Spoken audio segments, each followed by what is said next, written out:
Hi friends, तो आज हम पढ़ेंगे शिक्षण मनोविज्ञान की अध्ययन विधियाँ।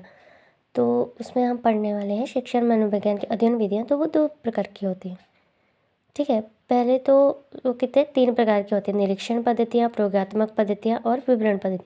तो निरीक्षण पद्धति जो होती है वो 2 प्रकार की होती है। कौन कौन सी? अंतर्दर्शन और बहिर्दर्शन। तो पहले उसके बारे में पढ़ेंगे। तो स्टार्टिंग में थोड़ा इंट्रो ले लेते हैं हम इसका।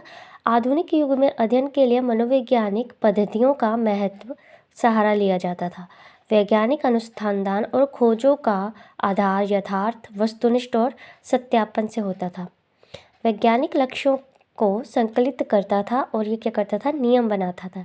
इसलिए वैज्ञानिक पद्धति द्वारा निकाले गए निष्कर्ष सदा ही सही और विश्वसनीय होते हैं, ठीक है। मनोविज्ञान द्वारा जिन अभिनय पद्धतियों को अपनाया जाता है वे कई प्रकार की होती हैं, जैसे कि नंबर 1 निरीक्षण पद्धतियाँ, प्रयोगात्मक पद्धतियाँ और थर्ड 1 है विवरण पद्धतियाँ। मनोविज्ञान में निरीक्षण पद्धतियों को भी 2 प्रकार में बांटा जाता है, अंतर्दर्शन पद्धति और बहिर्दर्शन पद्धति। कहते हैं कि जब मनोविज्ञान अपनी स्वयं की मानसिक दशा का निरीक्षण करता है तो अंतर्दर्शन पद्धति, जब मनोवैज्ञानिक जैसे कि आप खुद जब अपनी मनोदशा का निरीक्षण करते हैं तो उसे क्या कहते हैं हम? अंतर्दर्शन पद्धति। लेकिन जब मान लीजिए आप किसी अपने रिलेटिव, रिश्तेदार या किसी बालक का जो स्कूल में पढ़ा रहे हैं उसका जब आप क्या करेंगे, मानसिक प्रक्रियाओं का अध्ययन करेंगे तो उसे क्या कहते हैं? बहिर्दर्शन पद्धति कहते हैं। तो अंतर्दर्शन पद्धति के बारे में थोड़ा और जानते हैं। अंतर्दर्शन पद्धति, टिचनर ने क्या कहा है कि अपनी आत्मा में देखना ही अंतर्दर्शन है, जबकि वुडवर्थ कहता है कि आत्मा का निरीक्षण ही अंतर्दर्शन है। आत्मा को हमेशा हम अपने अंदर महसूस करते हैं, अंदर की क्रियाओं का वो लेते हैं, तो इसीलिए उन्होंने उसे अंतर्दर्शन कहा। ठीक है, अंतर्दर्शन पद्धति की विशेषताएं क्या है कि विषय को मानसिक प्रक्रियाओं का स्वयं निरीक्षण करता है। विषय मतलब कि वो इंसान जिसके ऊपर ये हो रहा है, इस टाइम विषय आप खुद हैं, ठीक है। अगर अंतर्दर्शन पद्धति है तो आप खुद है वो विषय जिस पे आपको निरीक्षण करना है। सेकंड पॉइंट है कि विषय अनेक मस्तिष्क के बारे में शीघ्र अंतर्दृष्टि प्रदान एवं संकल्प जानकारी प्राप्त करता है। अपने बारे में जानकारी जब प्राप्त करता है कौन? विषय। और क्या कहता है कि विषय को स्वयं अपनी मानसिक प्रक्रियाओं का निरीक्षण करना पड़ता है। मानसिक मतलब अपने दिमाग से रिलेटेड प्रक्रियाओं का निरीक्षण क्या विषय खुद करता है।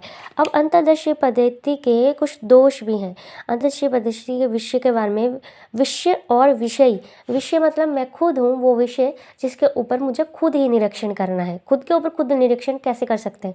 ये आसान थोड़ी है। हम थोड़ा बहुत अपनी फीलिंग को लेके ऐसे हो जाता है कि ना मुझे मतलब ये वाला एक्सप्रेस नहीं करना, ये लोगों के सामने आएगा तो गलत हो जाएगा, तो इसीलिए इसके कुछ दोष भी। यह विषय के मस्तिष्क में एक बाधा उत्पन्न करने वाला है, क्योंकि यहाँ अध्यापन हमें खुद का ही करना होता है। इस पद्धति में मस्तिष्क को स्वयं अपना ही अध्ययन करना पड़ता है, जो 2 भागों में। वह जो अध्ययन करता है और जिसका अध्ययन किया जाता है वो खुद ही एक इंसान है, तो कैसे ही वो सटीक और वस्तुनिष्ठ तथ्य इकट्ठे कैसे करेगा? अपने को लेकर कुछ ना कुछ हम पॉजिटिव ज़्यादा लेते हैं, नेगेटिव वाली चीज़ों को छोड़ देते हैं, इसलिए वो कहना चाहता है, ठीक है।